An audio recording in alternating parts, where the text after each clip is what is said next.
Buying a condo in Canada 3 years ago may very well have been the worst financial decision of my life. Well, actually no, the worst financial decision of my life was not locking in interest rates when they were below 2%.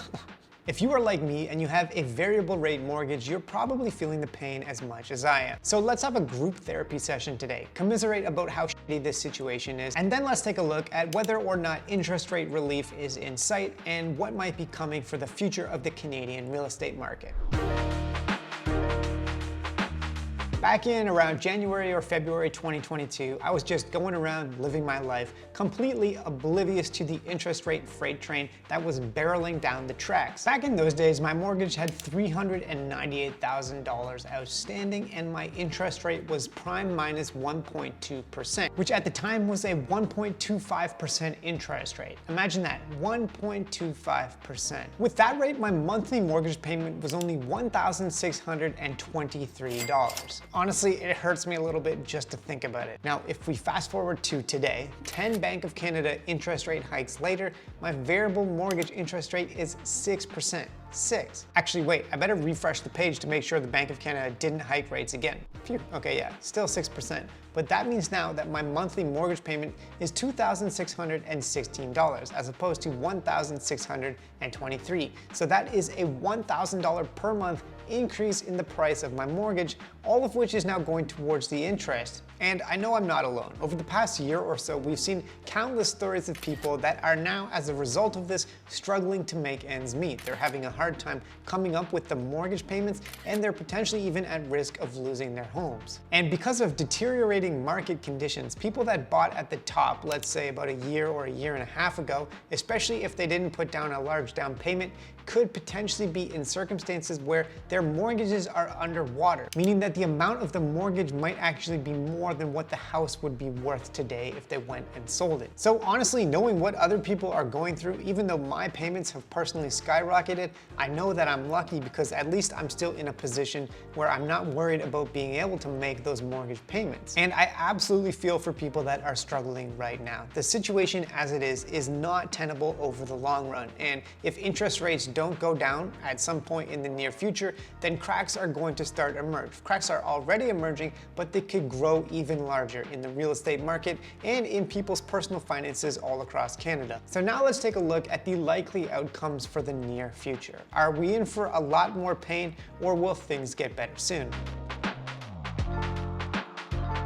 First, let's talk about interest rates, and then we'll get into the impact on the housing market and actual home prices in Canada. So will interest rates continue to go up, and how long will they stay at this painfully high level? Well, the last time the Bank of Canada made an interest rate decision, which was in the beginning of September, they decided to halt interest rate hikes. They kept the benchmark rate steady at 5%, which is a good sign. However, the day after holding rates steady at 5%, the Bank of Canada governor came out and said that that might not be enough to get inflation down to the levels that it needs to be. And that seems to indicate that the Bank of Canada might bring interest rates even higher before we get to the end of this. So we might not yet have seen peak pain. That said, there are a lot of more optimistic factors that seem to suggest that the Bank of Canada can't keep raising interest rates for long and might even have to start decreasing them soon. For starters, the rate of inflation has come down a lot from its peak, and usually when the Bank of Canada raises or decreases interest rates, it takes several months for the actual impacts of that to be seen in the market. And so even without any additional rate hikes, we will continue to see inflation creeping down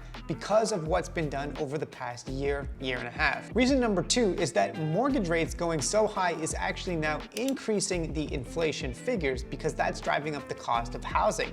As people that own homes are seeing their mortgage payments go up, we're seeing rent payments also go up to keep in line with that, and that is actually having an impact on the rates of inflation that we're seeing. And so at this point, when the Bank of Canada raises rates again, then they're also actually going to be increasing that portion of the inflation basket because housing is becoming more expensive. expensive. And the thing is, if you look at inflation after subtracting housing from that equation, the rate is actually getting a lot closer to the 2% target that the Bank of Canada is trying to hit. And finally, the rate hikes are having an impact on the economy. We're seeing that unemployment is rising slightly. We're seeing that consumer spending is going down. We're seeing fewer and fewer investments in real estate projects, and also GDP growth appears to be slowing. And so given all of this, it's hard to imagine a situation where the Bank of Canada just keeps hiking rates, and even where they just don't cut rates, because at some point something's gonna have to give. And it's likely, actually, according to a lot of analysts, that at some point over the next 12 months, the bank is going to have to start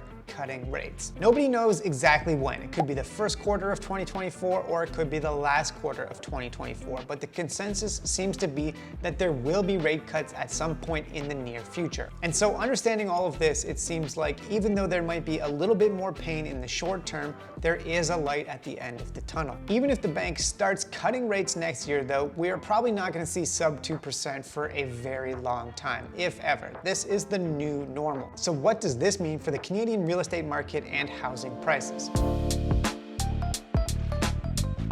Some analysts have described the Canadian real estate market as a house of cards, or a massive bubble that is waiting to burst. Now, if we're being honest, nobody can predict what's going to happen in the real estate market. And the Plain Bagel recently put out a great video underlying exactly why, even though things look bad, the market could still easily go either way. And while it totally makes sense that with these higher interest rates, demand for real estate is going down because people simply can't afford it, and so in theory that should be driving down the price of Canadian real estate. And we have seen a slight decrease overall in the average figures across Canada. Only to a certain extent though, because there are other variables at play. For example, the fact that interest rates are so elevated means that people that might otherwise have considered selling or refinancing are simply not doing that. They're not willing to move because they know if they do, then they're going to be locking in at a much higher interest rate. And so that is decreasing the amount of supply as well. Another factor that's affecting the supply is just the chronic shortage of housing all across Canada, because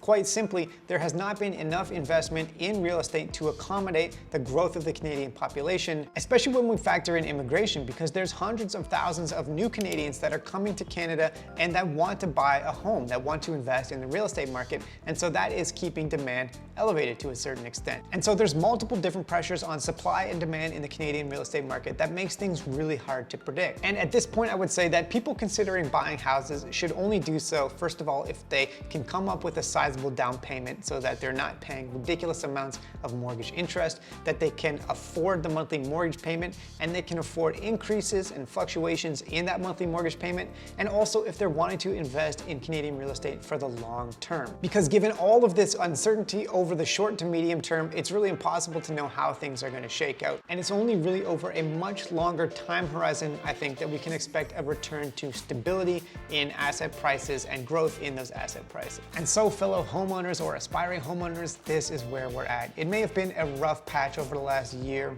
2 years, but I do see a light at the end of the tunnel, and I am optimistic for the long-term future of Canadian real estate and the affordability of mortgages and houses. Although, touch wood, that could be famous last words. And if you want to see 5 reasons that millennials are completely and utterly financially screwed, then click right here.